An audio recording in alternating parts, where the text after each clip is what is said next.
কোনো রকম সবজির ব্যবহার না করে, রসুন, পেঁয়াজ, টমেটোর ব্যবহার না করে সম্পূর্ণ নিরামিষ একটা রেসিপি আজকে আমি আপনাদের সঙ্গে শেয়ার করতে চলেছি। আজকের এই রেসিপির জন্য কাজু বাদাম, চারমগজ ভিজিয়ে রেখেছিলাম।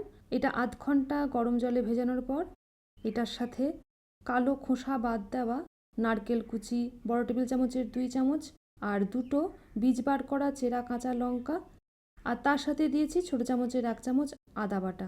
সমস্ত হাফ কাপ মতন জল দিয়ে একটা ঘন মিশ্রণ বানিয়ে আলাদা করে সরিয়ে রাখবো।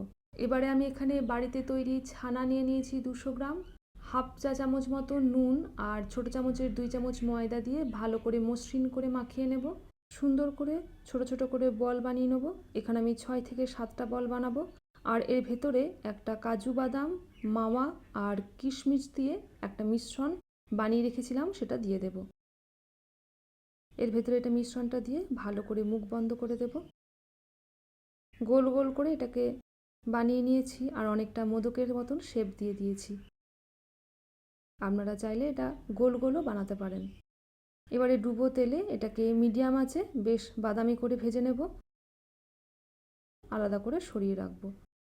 এবারে একটা কড়াইয়ের মধ্যে বড় টেবিল চামচের 1 চামচ সাদা তেলের মধ্যে ছোটো চামচের 1 চামচ ঘি দিয়েছি।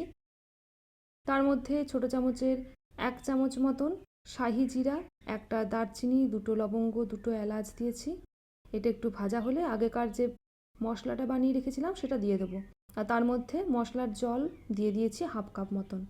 একে একে এর মধ্যে জিরে গুঁড়ো ছোটো চামচের 1 চামচ, ধনে গুঁড়ো ছোটো চামচের 1 চামচ, লঙ্কার গুঁড়ো হাফ চা চামচ সমস্ত দিয়ে মশলাটাকে মিডিয়াম থেকে লো আঁচে কষিয়ে নেব।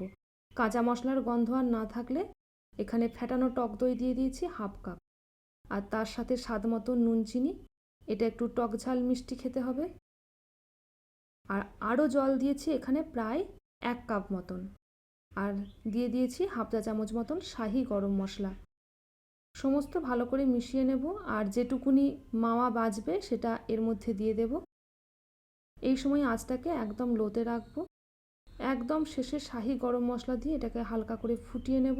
এবার আগে যে কোপ্তাটা বানিয়ে রেখেছিলাম সেটা এর মধ্যে দিয়ে দেব এবং কোপ্তা দিয়ে 1 মিনিট মিডিয়াম থেকে লো আঁচে একটু ফুটিয়ে নেব। গ্যাস বন্ধ করে কেওড়া জল আর গোলাপের জল দিয়ে দিয়েছি হাফ চা চামচ করে। একটু নাড়িয়ে চাড়িয়ে নিয়ে এটা ঢাকা দিয়ে রেখে দেব 1 মিনিটের জন্য। পুরো রসটা কোপ্তাগুলো টেনে নেবে আর এরকম নরম তুলতুলে হয়ে যাবে। দেখুন কীরকম নরম তুলতুলে কোপ্তাগুলো হয়েছে। আপনারা বাড়িতে বানিয়ে দেখুন, খেতে কিন্তু দারুণ লাগে। এরকম আরও অনেক নতুন রেসিপির জন্য পূর্বিশ মন কিচেনের সঙ্গে থাকুন।